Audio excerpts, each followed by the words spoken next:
Binafsi nina kitu cha kujifunza kutokana na maisha ya Mwijaku pamoja na Baba Levo. Hawa ni watu ambao jamii imewachukulia kama ni machawa, watu ambao hawajiheshimu, watu ambao wanajidhalilisha. Lakini kwangu mimi nasema hapana.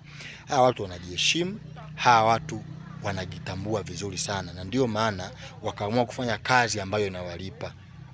Ambayo pengine machoni mwa jamii ni kazi ambayo sio nzuri na inadhalilisha. Lakini ukweli ni kwamba haupaswi kuacha kufanya kazi eti kwa sababu hiyo kazi itakudhalilisha.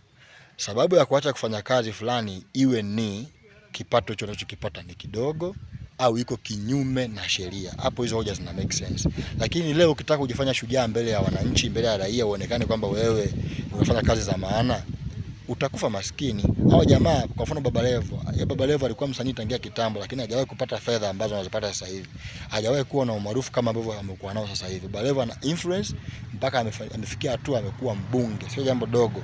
Kuna watu ni wasomi wana fedha lakini wameshindwa kuwa wabunge. Baba Levo anajitambua vizuri na ameamua kufanya uchawa makusudi, akiamini kabisa kwamba ile kazi itamtoa. Mwijaku the same. Mwijaku ni msomi, ana elimu kubwa tu na ni msomi, anaonekana msomi mzuri kabisa, lakini ameamua kuacha usomi wake na kufanya uchawa ambao unampatia fedha. Ana jumba zuri, magari, anaishi vizuri kimsingi. Lakini wewe mwisho wa siku unachokifanya ni kuadisi. Unamaliza bando wako kwa ajili ya kuadisi wale jamaa. Wale jamaa unavyoadisi ndivyo unavyoongezea umaarufu. Wale wamefanikiwa na wanaendelea kufanikiwa. Kikubwa ambacho wanakifanya, nadhani kikubwa ambacho wanacho jamani, kwamba wana uwezo wa kuwa machawa. Kwa hiyo the point ni kwamba unatakiwa kuwa the best at what you are doing. Ndio maana jamaa wametoboa kimaisha, kwa sababu kwenye uchawa wanaofanya uchawa kweli kweli wanapata fedha. Wamegundua kwamba kuna demand ya machawa kwa wasanii, wakaamua kuitumia hiyo nafasi, wakaimodernize na wanapiga pesa.